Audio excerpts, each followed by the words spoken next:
Fasten your seatbelts. It's going to be a bumpy night. I don't have to tell you things are bad. Everybody knows things are bad. It's a depression. Everybody's out of work or scared of losing their job. The dollar buys a nickel's worth. Banks are going bust. Shopkeepers keep a gun under the counter. Punks are running wild in the street, and there's nobody anywhere who seems to know what to do, and there's no end to it. We know the air is unfit to breathe, and our food is unfit to eat. We sit watching our TVs while some local newscaster tells us that today we had 15 homicides and 63 violent crimes, as if that's the way it's supposed to be. We know things are bad, worse than bad. They're crazy. It's like everything everywhere is going crazy, so we don't go out anymore. We sit in the house, and slowly the world we're living in is getting smaller, and all we say is, please, at least leave us alone in our living rooms. Let me have my toaster and my TV and my steel-belted radios, and I won't say anything. Just leave us alone. Well, I'm not going to leave you alone. I want you to get mad. Wait a minute. You ain't heard nothing yet. Wait a minute, I tell you. You ain't heard nothing. So, I want you to get up now. I want all of you to get up out of your chairs. I want you to get up right now and go to the window, open it, and stick your head out and yell, I'm as mad as hell, and I'm not going to take this anymore! I'm mad as hell, I'm not going to take it anymore! I'm mad as hell! I'm not going to take it anymore! I'm mad as hell, and I'm not going to take it anymore! I'm mad as hell, I'm not going to take it anymore!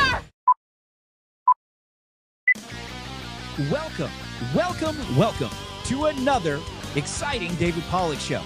It is Monday, April Fool's Day, and no, I'm not going to do any stupid April Fool's Day pranks. No, I am not going to. Now, I open up my Twitter feed, I see people dropping out of races, donating money, switching political parties, aliens invading, and then they say, April Fools. And the funny thing is, I've spent the entire day trying to figure out what is April Fool's Day things and what isn't. And what's so crazy is I've spent so much time trying to figure out how do we live in a world where you don't know what the truth is and what's an April Fool's Day prank. I mean, that's how crazy things are right now. So no, I'm not going to traumatize you with any April Fool's Day things, telling you one thing, get your heart all excited, and then just say, just kidding. We've had enough of that today, especially this thing today. And I'm sure you've seen it going across social media because while yesterday was Easter, and I hope you had a good Easter, even though Joe Biden decided it was going to be National Trans Visibility Day, and I'll talk about that in a second. Today was the day where they do the Easter egg roll thing at the White House. And they have, of course, the little thing where the president walks out. And it's been all over Twitter today. I've seen it everywhere. Everybody's saying, oh, my God, I think what was it? The Oyster Bunny or something. I'm going to show that to you here in a second. But this right here probably is the best April Fool's Day joke of all of them. Check it out. Happy Easter. Well, we did everything, but we couldn't control the weather. Although Al Roker told me this morning it was going to get sunny. Folks, welcome to what's expected to be the biggest White House Easter egg roll ever. He calls it potentially the biggest Easter Day event ever. What? He always does this, by the way. He tries to make it seem as if his events are like these giant events. Anyway, they told him to say that, but I think it's funny that they're trying to make people believe that this is the biggest event ever. Anyway, back to the April Fool's Day joke. I want to thank the National Park Service, the White House Historical Association, especially the American Egg Board, and our nation's egg farmers for the Egg Board. They've done a great job. And the nation's egg farmers for the Egg Board. And thank you for making this special tradition possible. You know, it began in 1878 because they wanted to have an Easter egg roll on the park grounds, but they weren't allowed to do it. So the president. You know, I didn't even mention, I don't know how I missed this part. I didn't even mention, did you see how they were introduced, the president and the first lady? I completely missed it. Let's watch again. Distinguished guests, the President of the United States and Dr. Biden, accompanied by the official White House Easter Bunnies.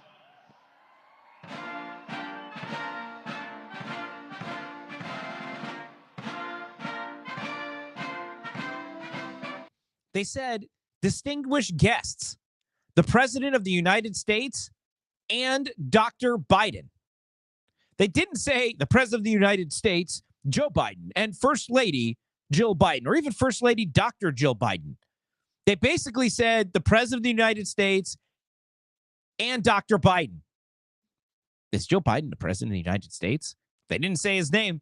I just think it was so funny that they couldn't even get, they couldn't get over themselves to hurry up and say Dr. Biden because we don't want to even mention Joe Biden. I thought that was kind of funny too.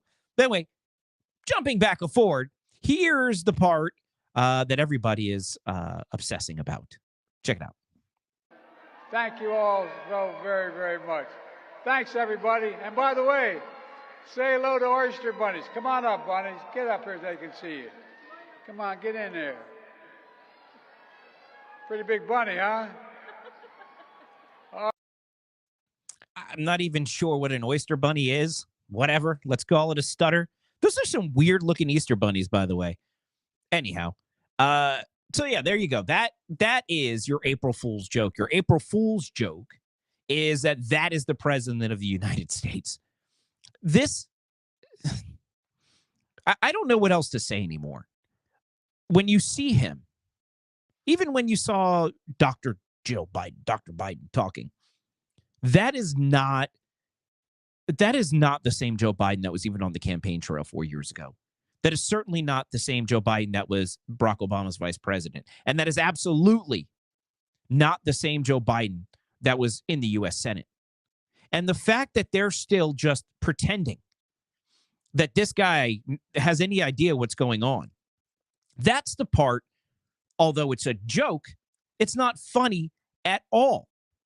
Because the other day, this president allowed an abstention from a UN ceasefire vote, which allowed the UN to demand that Israel have a ceasefire with Hamas. The United States had the ability to veto. And what did they do? They threw our partners in Israel under the bus in their war against terror. That's not a joke.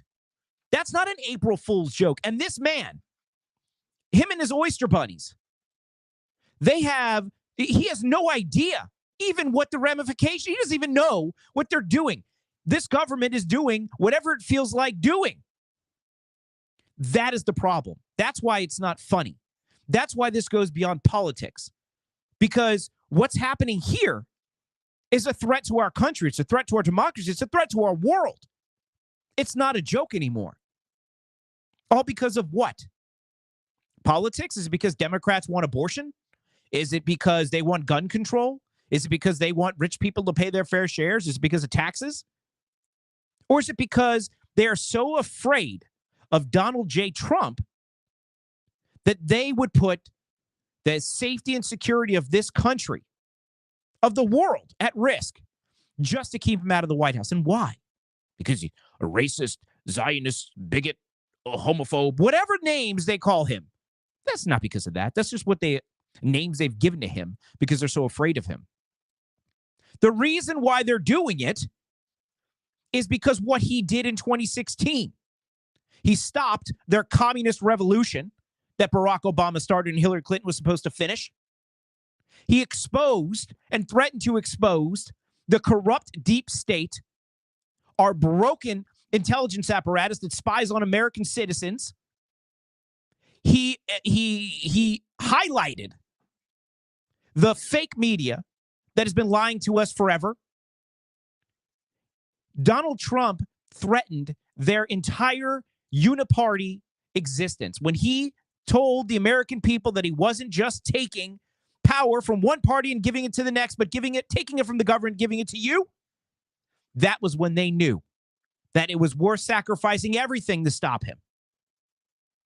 And this, what we're seeing today, what we saw today, and what we've seen from Joe Biden, it's not a laughing matter. It's not a joke. And they're not going to stop. Now, I had a conversation, talk about things that are not funny. I had a conversation over the weekend with some friends, and they were asking me, Dave, what do you think is going to do you think Trump's going to get elected? How do you think RFK is going to impact the election? Just normal conversations that people have. But because I have a show, people think I know stuff, so I'll just pretend I do. But we were talking about, I said, yeah, I do think RFK is going to have an impact in the race because the Never Trump vote's not going to go to Biden. It's going to go to RFK instead. Now, the fact that he picked a liberal, super liberal vice president probably means some Never Biden votes might actually go his way, making that margin even wider. Now, people, of course, the second question is, what about fraud? Do you think Donald Trump can win if there's fraud? Now, let me be clear. I 100% think that Donald Trump is going to be elected president. I think the enthusiasm's behind him. I think he has showed America what he's capable of. I think he showed America what the blueprint for success looks like, how to raise our GDP, how to bring down our gas prices, how to avoid foreign wars, how to be strong with a military but win diplomatically. He showed us all of those things. Now, yes, they didn't like his tweets. Fine. He was mean. Fine. Get over it. He's had a couple of divorces. Fine. But what they knew is their lives were better. The world was safer when Donald Trump was president. That's why Donald Trump is going to win. Nobody's going to vote for anybody else but Trump, knowing how bad things have gotten in the last 3 years. Now, you can blame COVID. You can blame Trump. You can blame whatever you want. But nothing's going to change. People are going to vote for Trump. Look at the enthusiasm in just the primaries alone. He won the primaries by larger margins and faster than any non-incumbent Republican, probably in history, than any candidate non-incumbent in history. So that's where we're at. Donald Trump is going to win re-election. Now, the question becomes, will he be inaugurated? Now, that's the interesting question. And now, look, I think Trump's going to win large enough that we're beyond what I call the margin of fraud. Rush Limbaugh said if Trump was more competitive, I should say, in 2020, I think it would have resulted in a tougher time the Democrats had to kind of make up the difference, right? You remember when Ron DeSantis and Andrew Gillum in Florida, it seemed like we were a bag of ballots away at 11 p.m. in Broward County from Andrew Gillum being president and DeSantis, or governor, and DeSantis ended up winning that one. Now, the thing is, that was a very, very close race. In close races, questionable things happen, right? In 2020, we had a very close race and questionable things happened. Whether or not you believe Trump won the presidency, whether or not you believe Biden won the presidency, whether you believe there's fraud or not, the reality is it was a close enough race that the argument that there was fraud was there. I think in 2024, we're going to be beyond the margin of fraud. And so it won't even be a factor. There won't even be a question. The race will not be close enough that we even have to worry about it. What I think we do have to worry about, however, is whether or not they're going to let him be inaugurated.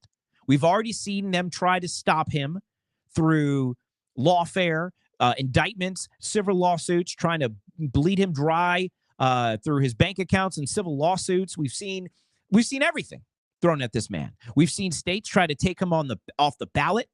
We've seen, they've tried everything. And you remember in 2016, they tried to do this faithless elector thing where they're trying to tell the state electors they didn't have to vote for Biden. They could vote, for Trump. They can vote their conscience. Remember all this? Us in Hollywood, these Hollywood actors, we're here to tell you that you can vote your conscience. You don't have to vote for Trump. That's what they tried in 2016. That's before they had the insurrection. So I think certainly they're going to do whatever they can do. The Supreme Court's going to be busy because they're going to do anything they can do to keep him from being inaugurated. That's what we have to watch out for, especially when the left is out here putting out movies proposing a civil war. And with Republicans, and this is the interesting thing, we talked about this last week, we are one vote away from a Speaker Hakeem Jeffries. Republicans are leaving the party to give, I think, the Democrats an opportunity to stop Trump. They're going to do everything they can to stop Trump. And I'm going to tell you where I think there's a two-prong effort to stop Trump after this whole lawfare thing fails, right? I mean, DeSantis and Haley, all of that failed. But here's where I think they're going. Here's my prediction, the David Pollack prediction on April Fool's Day, and this is not a joke. I think that they are going to find some states that are going to do some funny business to keep their electors from casting their votes for Trump, effectively keeping all candidates under 270 electoral votes. Now, Dan Bongino talked about this. I called it the Bongino theory. He thought RFK could be president because what will happen is it's going to go to Congress where they'll pick the president of the three highest electoral vote getting candidates, and they won't pick Biden or Trump. They'll pick RFK Jr. That was Dan Bongino's prediction. Now, I think certainly they're going to try to keep Trump from getting the 270. The question becomes, do they pick Biden? Do they pick Trump? Or do they pick RFK Jr.? Now, I think RFK Jr. picking a liberal vice president was a bid to get the Democrats, who probably will be in control of Congress by then, thanks to Republican retirements, to stab Trump in the back. I think he was making a bid to be like, look, if I take this liberal vice president, that will make the Democrats more comfortable with an RFK versus a Joe Biden. And it's a pretty fair gamble. But, and I've said this before, I used to think it was going to be Gavin Newsom or somebody else besides Joe Biden as the Democrat nominee. And then I realized something. As doors were flying off airplanes and trains were exploding in random places and houses were blowing up, and even after this boat struck a bridge over the weekend, I want to talk about that in a second.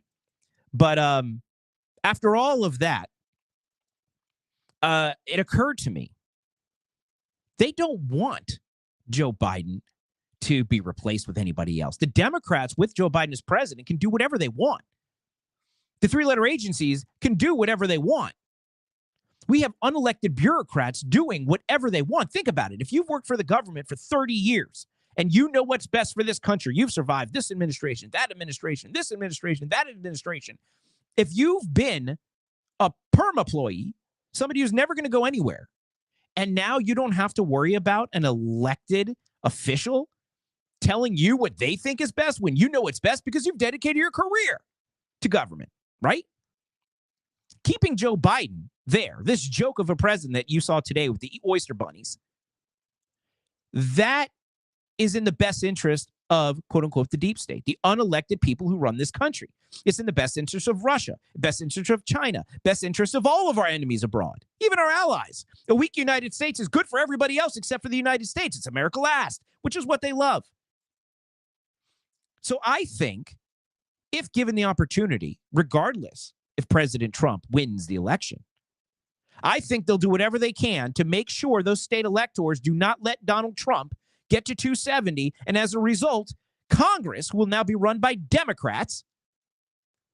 Will have the opportunity. Now, I think they get one vote for each state. I forget how it works when it gets to a situation like this, but the Democrats will be in the majority to pick the president of the United States, and they could very well just pick Joe Biden. Now, let's assume we get through that. Trump gets enough votes, becomes president. He still has to get inaugurated. And wait until they refuse to inaugurate him, citing insurrection. Of course, it'll go to Supreme Court. And eventually, the Supreme Court will say, no, he was president. Can't say it's insurrection. We already saw that with the Colorado case. They'll keep trying. Eventually, we'll get to Inauguration Day. And then they'll find other reasons. They won't attend. They'll protest the inauguration. They'll do whatever they have to do to delegitimize President Trump. And let's just say we get past inauguration, right? The question is, will Donald Trump win? I said yes. Will he be inaugurated? That's the question we have to ask. Now let's assume he gets inaugurated. Then the conversation I had over the weekend got interesting too, because somebody said, man, I just wish we had somebody else besides Donald Trump, just so we don't have to deal with all of that again. Because we talked about the fact that there'll be protests, there'll be riots, because we haven't had any of those in a while, right? Because they haven't had to put on that show. George Soros haven't had to fund any piles of bricks to throw through windows, allegedly, right? But what do you think's going to happen when Donald Trump is inaugurated? The riots will be funded again. All of the internal conflict. I mean, everything they can possibly do to divide the country, they will do. And that was why my neighbor was like, gosh, wouldn't it be nice if we had somebody else just so we have to deal with that? And I said, see, that's exactly the point. That's exactly the point. The point is to make you so fatigued from their garbage that you would rather not have Donald Trump president, to punish you for voting for him with chaos. That's the plan too. Guys, we are facing unprecedented things. But are we? Let's put a pin in that. But are we for just a second? Because things are crazy. And this president is a joke, but he's not funny. And it's April Fool's Day, and it's real that he's not funny, right? But here, I want to give one piece of advice. And I also want to get, real quick, before I go to break, I do want to bring in a special guest to the show before I go to our other guest, which I'll tell you about in just a second. You all know Puppet Carlson will be joining us shortly for his take on what happened today at the White House. But real quick, a quick tangent on the Trans Day of Visibility or whatever. Don't take the bait on that, conservatives. I know a lot of people were upset saying it was, this and that, and they were, how could he? That was the point. The point was to get all the conservatives upset and say a bunch of anti-trans stuff to create another wedge issue. I would say the best thing you could do is ignore it. Celebrate with your families like you did. Ignore what Joe Biden is trying to do, and focus on winning in 2024. That would be my little piece of advice on here. But real quick, I want to get the take from our favorite puppet on what happened today and see if he shares my opinion on the Easter Bunny, or Oyster Bunnies, I should say. I want to get his opinion on what he thinks about Joe Biden and the Oyster Bunnies. Puppet Carlson, welcome to the show. What's up, David? How you doing? I'm doing all right. I'm just trying to keep America informed. Did you get a chance to see the Oyster Bunnies today? I saw the Oyster Bunnies. I did. Those two big bunnies. That's a big bunny. It was a big bunny. Did you? What was your take from it? I thought it was classically pathetic. I mean, both the speech starting with Jill Biden, doing her Jill Biden liberal woman educator. Like those are the grossest people on the planet, in my opinion. And then transitioning over to Biden, who, calls them oyster bunnies. I don't even. It's a farce. It's a joke. Man, it looked good. They did a nice job decorating the White House for Easter. I will say that. They did. They decorated it with Dr. Biden. Did you notice that at the beginning? I mentioned that earlier before you came on. They announced her. They said the President of the United States and Dr. Biden. Did you notice yes, that? Yes, I did notice that. Weird, right? It was totally weird. Totally. Yeah, it's certainly why not start a joke. with her? Yeah, the whole thing was just odd. But I mean, like I said, Joe Biden, as much of a joke as he is, it's not funny, right? It's not funny anymore. No, it really isn't. And this whole, the whole transgender day of visibility thing. Now, I know you're saying, don't take the bait. And, this is a bait thing. But it's just more of the same of their agenda. This is how they do things, right? And I don't know if you saw the story about the fact that on the White House pages directed at Latinos, there was no talk of the Trans Day of Visibility. So they were keeping that powder dry to that group because they know better than to tout that. To I guess the ordinary folks or whatever they consider us on the main X timeline, they're just jamming it, in our face constantly. So, yeah, they were doing that. And then there was the question about all of that from the press corps when they asked him, why Speaker Johnson had said that what he said about it being, basically disgusting, like we all think. And then he said he didn't do it. He was misinformed. But yet, I mean, if you look at the White House timeline, it says it right there on the timeline. So how do you reconcile that? Yeah, it's insane. And then, yeah, funny enough, they were celebrating Cesar Chavez. Yeah, Who that and I too. posted about that today, and a lot of people may not know that Cesar Chavez, he was a big proponent of unions, and a lot of people thought that he was a communist, but he hated illegal immigration. He called them the W word, which I won't repeat on the show because I don't want to get banned. But he called them the W word, and he said the W word people from Mexico are keeping it or crossing the picket line and making it hard for his workers to strike. He hated illegal immigration, and they're sitting out there celebrating. And what do you think about that, Puppet? Yeah, I mean, it's just, this is, again, oxymoron behavior and just complete hypocritical talking points. I mean, it's like they're celebrating a communist because they want to be communistic. But then at the same time, they really don't know what it's all about, or really the repercussions and maybe they do and they don't care. They figure you're not going to know anything about history. So why not just lie about it? Yeah, that's exactly right. It was definitely an interesting weekend, Puppet. Here's what I got to take a break because I have James Swanson coming on. Ooh. James Swanson, he is a presidential historian. He has a movie out right now, or actually a TV series on Apple TV, and it's excellent. It's about getting John Wilkes Booth. It's hunting for John Wilkes Booth after the Lincoln assassination. So he's going to come on. We're going to talk about that. And he's also going to be on our Twitter space tonight, Puppet. And we're going to talk about, and because before you came on, I talked to the audience. I said, have politics always, is this unprecedented? And the interesting thing enough is I think our politics have always been kind of screwy. And we're going to talk about that with James, because apparently what's happening now isn't actually unusual. So maybe that might give us some hope going forward. So stick around for that, Puppet. And we'll see you tonight, and hopefully on the Twitter space, right? Yep, I'll be there. All right, cool. All right, we'll look forward to seeing you. Puppet, thanks for joining as always. You're welcome. Great to be here. All right, Puppet. We'll talk soon. All right, guys, I'm going to take a super quick break. And when I come back, we're going to talk to Mr. James Swanson about all kinds of cool things, history. Don't go anywhere. David Pollock will be right back. Hey friends, David Pollock here. If you're craving the best soft serve ice cream around, Topper's Creamery's got you covered.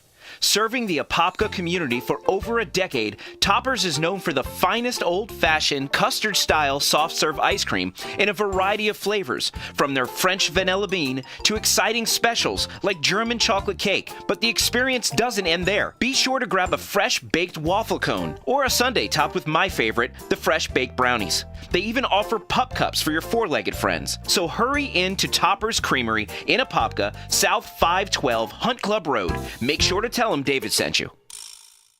Hello, Patriots, listen up. It's time to wake up and smell the freedom. Beard Vet Coffee is here to fuel your American spirit.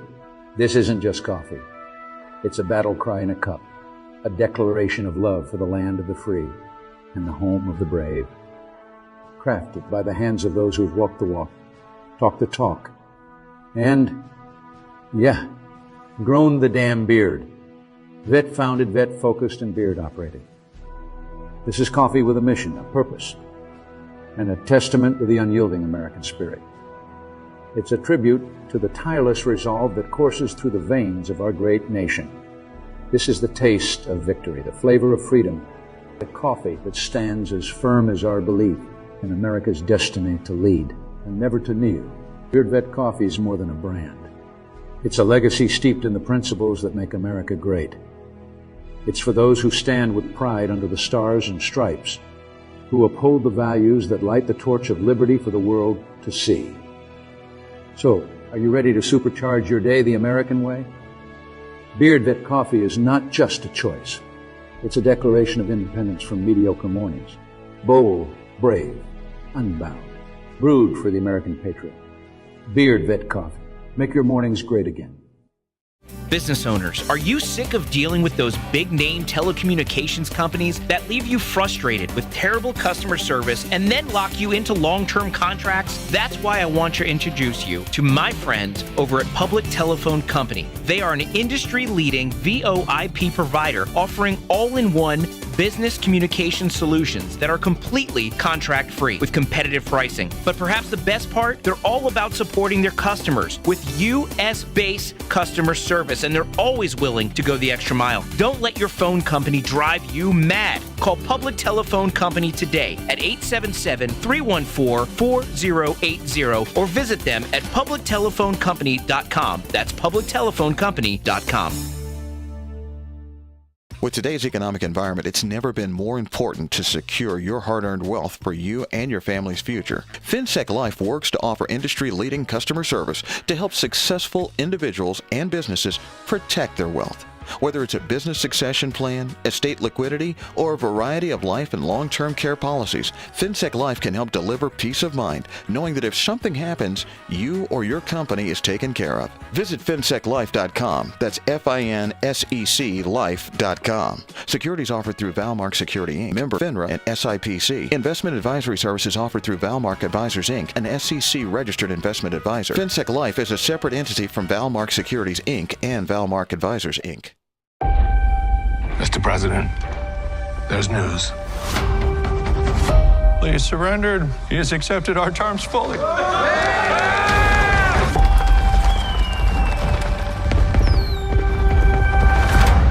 What happened? Secretary Seward was stabbed. Is the president still at the play? The Lincoln assassination affected the entire country's future. It was clearly one of the more pivotal moments in history. Edwin Stanton ran the investigation to find Booth. Someone somewhere knows where he is. It's code. There was a 12-day manhunt. At the time, it was the biggest in American history. Move on! Most of us only know about John Wilkes Booth, but in fact, there was a number of co-conspirators.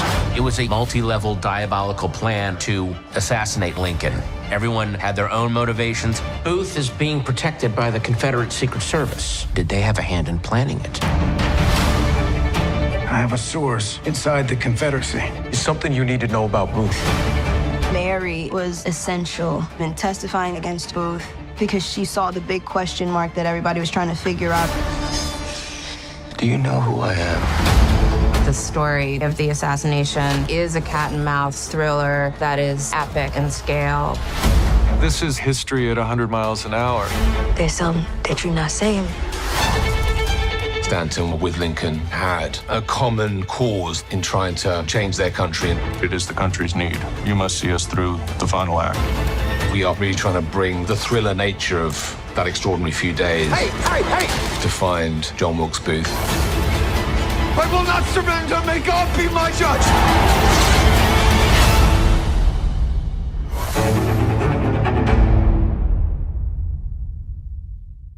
Welcome back to the David Pollack Show. I'm excited now to be joined by James Swanson. Now, James Swanson, besides being very well dressed and very smart, by the way, has a brand new movie out on Apple TV based on a book he wrote.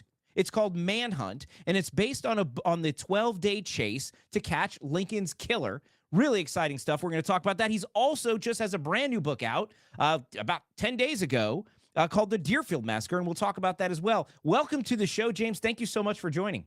Oh, my pleasure to be here. Thank you. So I talked to you a little bit before we went on air, and we talked about why I'm excited to have you, because I think we need to study history more. You know, we live in crazy times. It seems that we live in crazy times.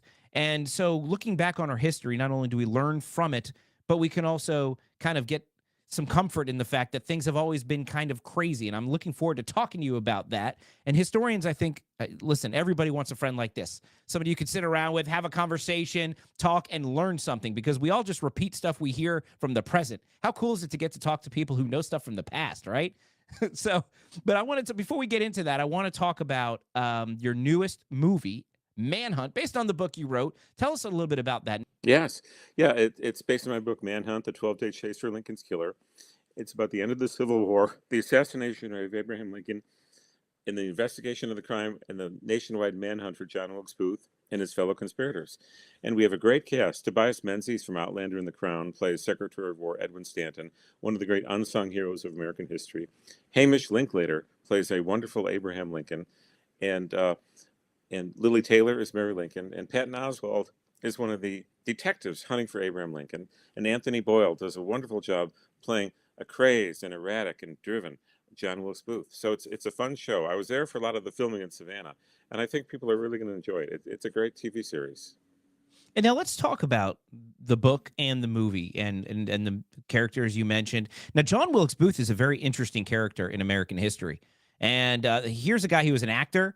He, I guess, got radicalized being an anti-abolitionist and became obsessed with Lincoln. He didn't just become like an assassin, right? He has a very interesting backstory, right?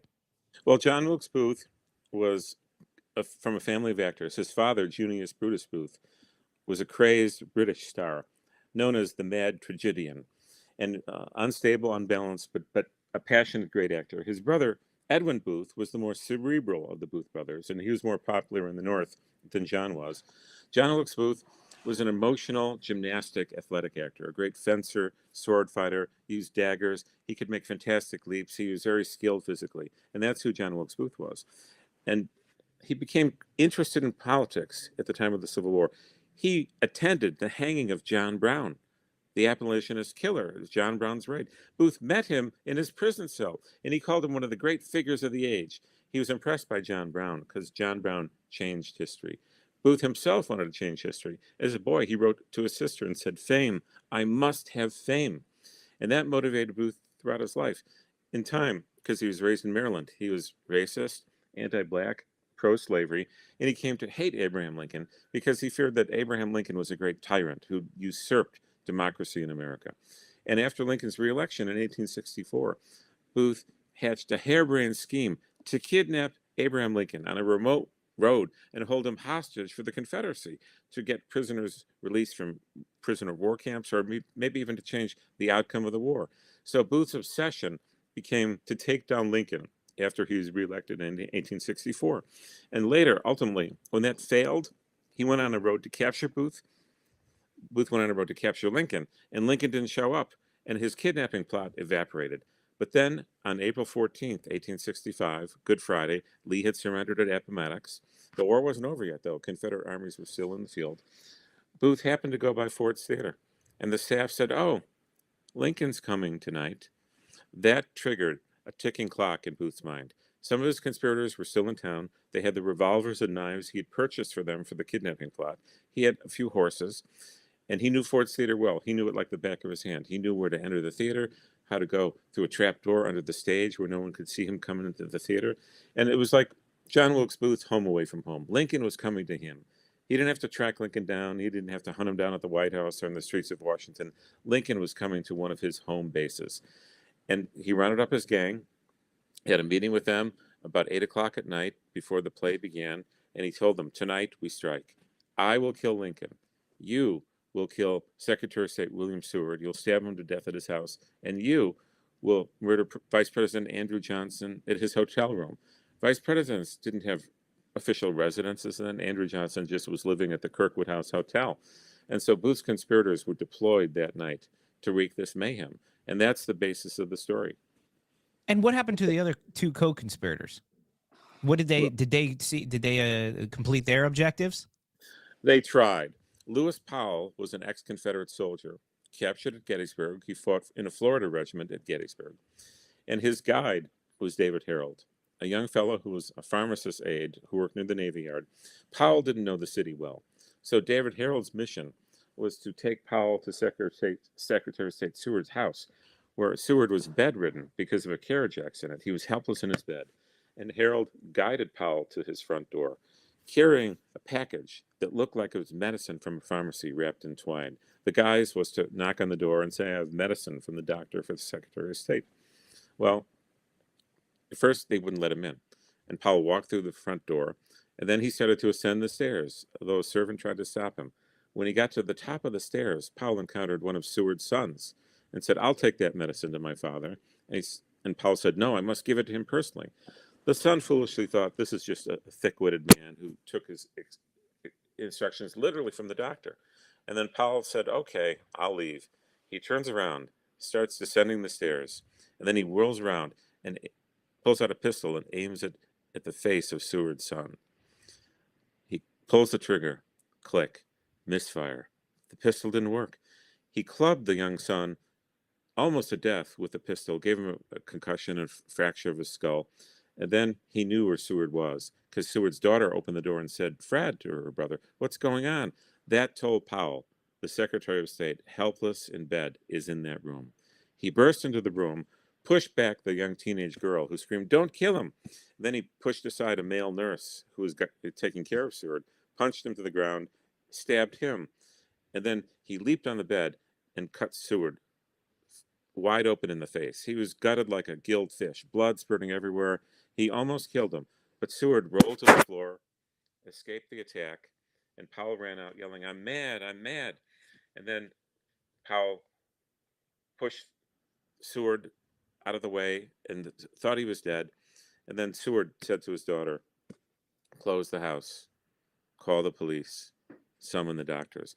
And Fanny Seward is one of my favorite characters in the book. She's a brave girl who tried to put her frail body between the gigantic Powell the assassin to save her father. And then the other conspirator, George Atzerodt, a German immigrant and a carriage maker and a hunter and a boatman, was given the task of going to the front door of Andrew Johnson's hotel room, knocking on the door and shooting him to death or stabbing him. Powell was a drunkard. He drank too much. He got afraid, and he ran away. He threw his knife in the street. He took his pistol to Georgetown and pawned it at a shop and never made the attempt. So Andrew Johnson survived that night. Seward was almost killed that night, but he survived too. So those were the other targets that night. Amazing. You always hear about Lincoln, of course. He's a prominent figure. But the story of Seward, it's very interesting to hear about it. And I think people will learn a lot reading about the events of that night, because it was a coordinated attack. Yes, and they all were going to attack around 10 o'clock that night. And Booth, I think, hoped he would get a shot at General Grant, too, because it was advertised in the newspapers that General Grant was going to attend the performance of Our American Cousin. Grant was a rare sight in Washington, D.C. He'd spent most of the war in the field, and he was rarely here. So this would have been a chance for Booth to also try to assassinate General Grant while he was sitting in the box as Lincoln's guest. Fortunately for Grant, he turned down the invitation from Lincoln.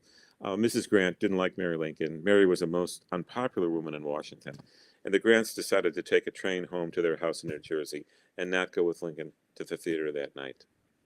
Now, how did Booth, there was always some controversy about how Booth gained access to that presidential box. How did he get up there with the President of the United States? Well, Booth arrived at the theater while the play was going on. He left his horse with the stagehand and then a young man who worked in the theater and said, "Take my horse. She likes to pull on a post, so hold the horse, because otherwise she'll escape and run away." Then Booth entered the back door, opened a trap door, walked under the theater while the play was going on. He could hear the language above him and hear the floorboards creaking above his head. And then he found a passageway that led to the 10th Street, the front of Ford's Theater. That way, anyone who saw Booth on 10th Street would have no idea he had a horse parked in back. He had crept through the theater and emerged on 10th Street. He then observed Lincoln's carriage, which verified that Lincoln was in the theater. And then he went inside and slowly walked up the staircase that Lincoln had walked up, walked across the back of the theater, looked across the diagonal of the theater, and realized Lincoln is here. And then he approached Lincoln's box. To get into Lincoln's box, you faced a main door. Sitting on a stool was a White House employee, and Booth showed him a piece of paper. It might have been a business card. Booth was a famous person. Booth trying to get into Lincoln's box would be like Matt Damon, Brad Pitt, or Taylor Swift trying to walk into the president's box at the Kennedy Center. Who's going to stop them? They're a famous person. They're a beloved person. They're stars. And so Booth entered the vestibule to Lincoln's box. Behind him, he closed the door and thrust a wooden bar between the wall and the door, which meant that no one could follow him into the box. To escape, Booth would have to now come out of the front of the box and drop to the stage. No one in the theater could chase him into the box. Then Booth faced a second door, which led directly into where Lincoln was sitting in a rocking chair. Booth knew that play by heart, and he listened for the dialogue. He knew a moment was coming when one actor alone would be on stage versus a bunch of them. He knew that he could then drop down to the stage after he did the deed and escape out the wings. And so he waited for this moment when one of the actors uttered a funny line then. It makes no sense now. "You sexologizing old man trap." There was raucous laughter. Booth knew the theater would be loud. He withdrew his Derringer pistol. Single shot. He couldn't miss. And so he fired that shot into Lincoln's head. It entered behind his left ear and went diagonally through Lincoln's brain. Lincoln never knew what hit him. In the box with Lincoln was an Army major, Major Rathbone. He leaped up from his seat. He knew something was wrong. He grappled with Booth. Booth withdrew his dagger and stabbed Rathbone deeply in the arm and wounded him. And then Booth shouted out, "Freedom to the South!" And then the athletic Booth swung his legs over the balustrade of the president's box and dropped to the stage. It's 11 feet 6 inches drop, but Booth was a great athlete. He should have been able to make that drop easily, but he landed wrongly at a bad angle, and so he broke a bone in one of his legs. And then, rather than hide his face or conceal who he was, or hide from the audience that it was he who had slain the tyrant, instead, he stopped in mid-stage, faced the audience, and paused, and held his bloody dagger up in the air, and yelled, "Sic semper tyrannis," which is the state motto of Virginia, thus always to tyrants. Then he ran across the stage, and as he was doing that, there was a man near the front row who had his date with him, and they had come to see General Grant because he was such a rare and popular sight.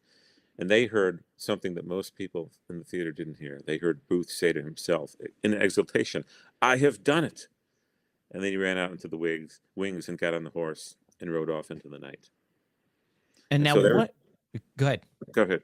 So there was Abraham Lincoln, collapsed in his chair unconscious, dying in the box of the theater, which was considered an improper, immoral place, and dying on Good Friday evening of all nights when many people were in church. And then that became the death vigil for Abraham Lincoln.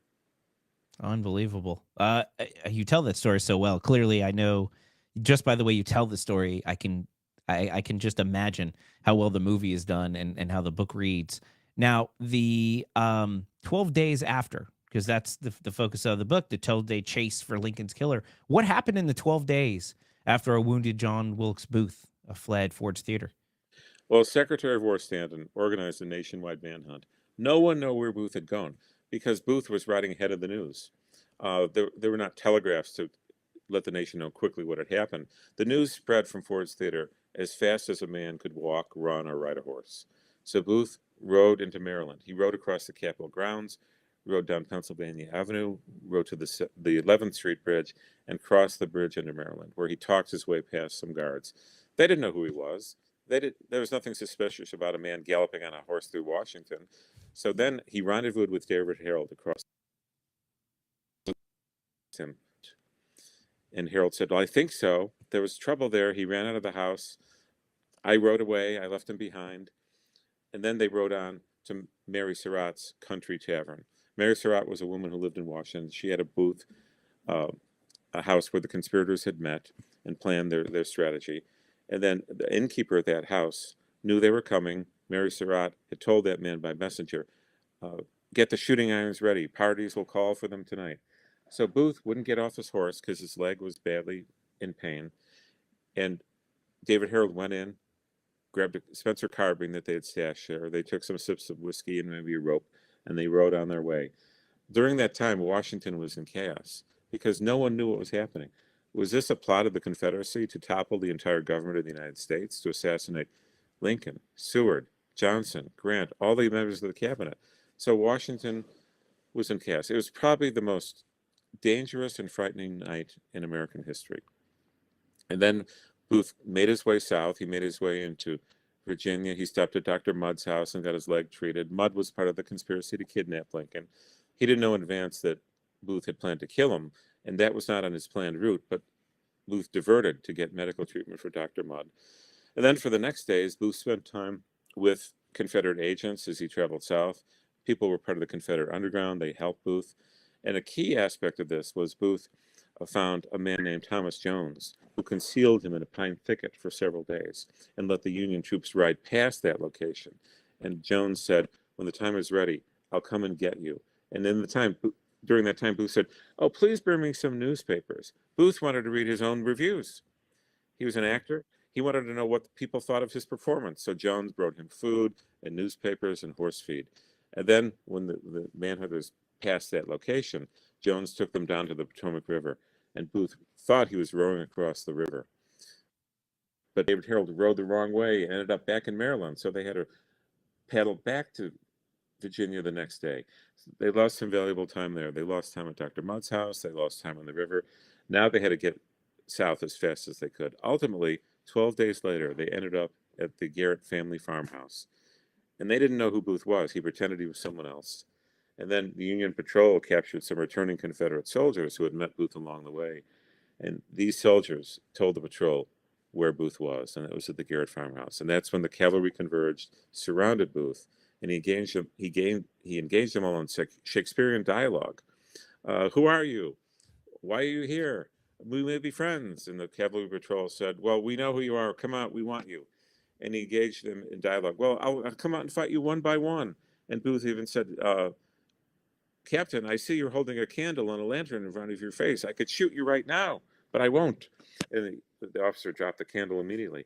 And then ultimately, after a few hours of dialogue and back and forth, Sergeant Boston Corbett fired a single shot through a hole in the wall of the barn and shot Booth in the neck, and Booth collapsed, and he died as the sun rose on the Garrett family farmhouse. Do you think they intended on killing him that night, or was there an interest in actually bringing him to justice or seeking revenge after 12 days of a manhunt? They wanted to take Booth alive because they were sure that Booth would reveal who helped him with the plot. People were certain, and it was natural to think this, that it was Jefferson Davis or the top Confederate leadership had planned the assassination of Lincoln. Secretary of War Stanton wanted Booth alive to make him talk and find out how wide this conspiracy was. So the desire was not at all to kill him. They desperately wanted to take Booth alive and make him talk. And Booth, of course, did not want to be taken. He had seen John Brown hanged and die on the gallows. Booth did not want that fate to await him. Booth was certainly, I think, participating in what we call today suicide by cop, where I think Booth did not want to get out of there alive. He hoped to flee, but it wasn't going to be possible, and he didn't want to be taken back to Washington in chains, put on trial, and then hung. And at that time, defendants in murder trials were not allowed to testify on their own behalf, so the courtroom would not have been a stage for Booth to perform and act out his hatred of Lincoln, his love of the South, his racist views, his love of slavery. Booth would have been a silent star in a silent courtroom, and later he would be hanged. And he didn't want to go out that way. Wow. It's compelling. Guys, you should definitely check out this movie on Apple TV. It's on my watch list for tonight. So everybody needs to check this out. Now, in addition to Lincoln, you have just written a brand new book, The Deerfield Massacre. Now, this is based on a pre-revolutionary situation. I think it occurred in the early 1700s. Could you talk a little bit about the Deerfield Massacre? Yes, it's one of the greatest unknown stories of battle and blood and faith and family and endurance and survival from all of New England. 75 years before the American Revolution, long before George Washington, Ben Franklin, Jefferson, and the others had even been born. A force of 300 Indians, Hurons, Abnakis, Mohawks, plus 50 French militia and officers marched 300 miles from Canada through snow and ice to attack the small town of Deerfield on the far northwest frontier of Massachusetts.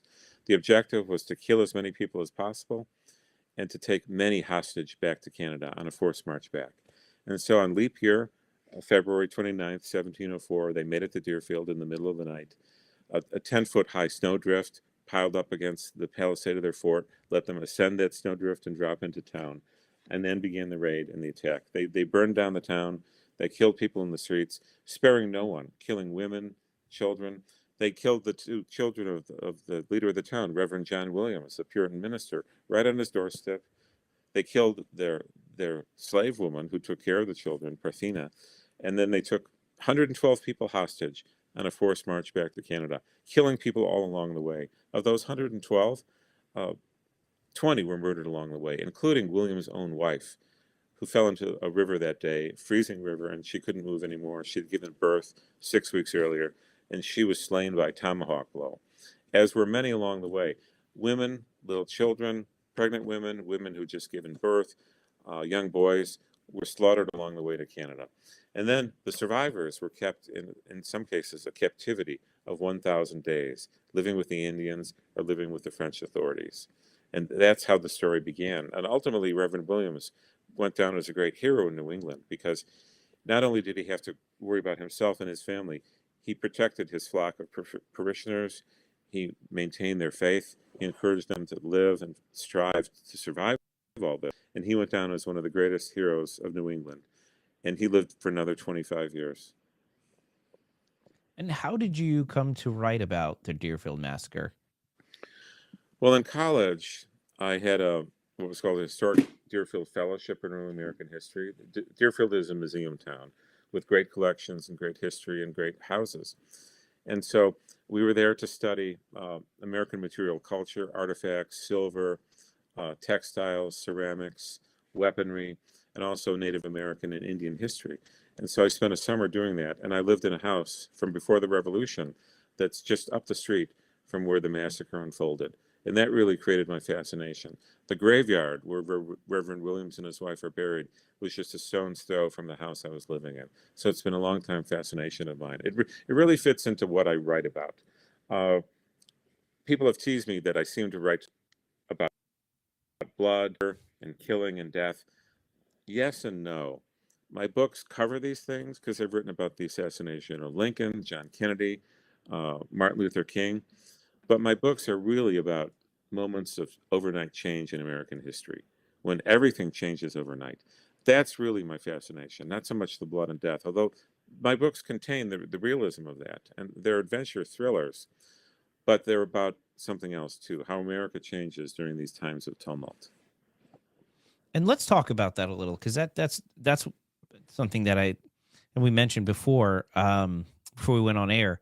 I started researching American history myself around the time of the 2020 election. It seemed like everybody was saying we're heading towards the Civil War.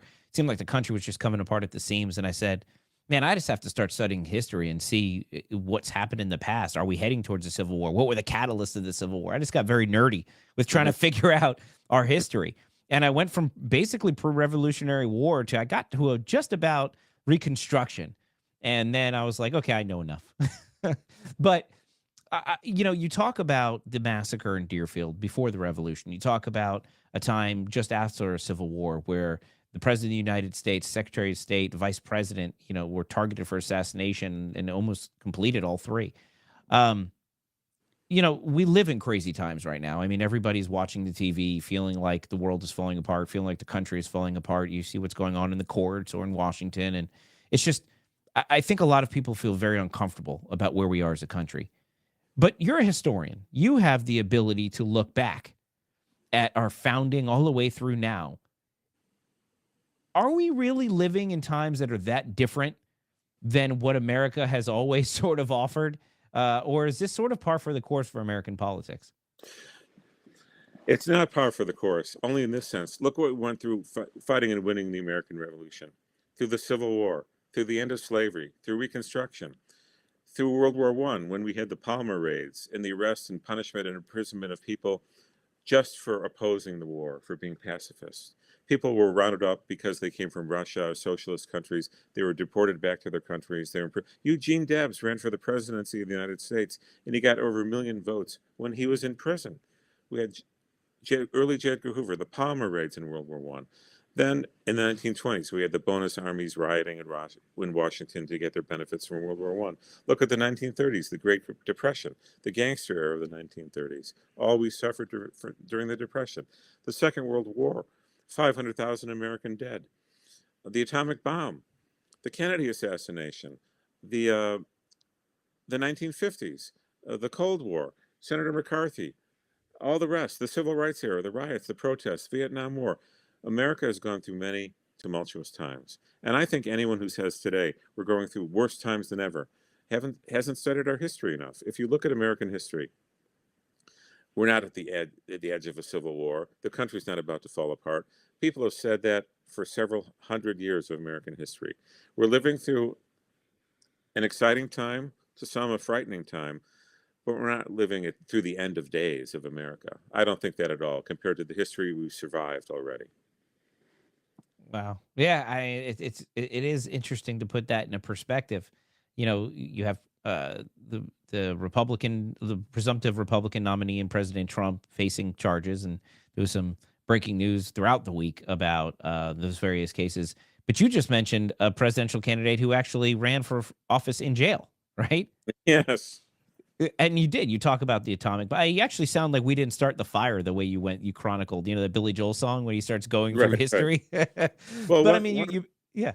One thing Abraham Lincoln said, he told the story of an ancient wise man who told all his people to think of something that could be said that would be true at all times and in all situations. And Lincoln said they came back with this phrase, "And this too shall pass away." And Lincoln said, let that not be said of us in our country, because we've survived so much. The danger, no nation can ever come and destroy us or take us down. They'd have to cross an ocean to take down America. Lincoln took the long view of things. But I think we should take the long view today also and think about all this country has gone through, all we've survived, all we've suffered, all we've triumphed. And I think it's calming and should set people at ease to remember all the great things that America has done and gone through and survived. And that will help us get through anything that might happen in the future. And this too shall pass away. James Swanson, I think that's the mic drop moment. Fantastic.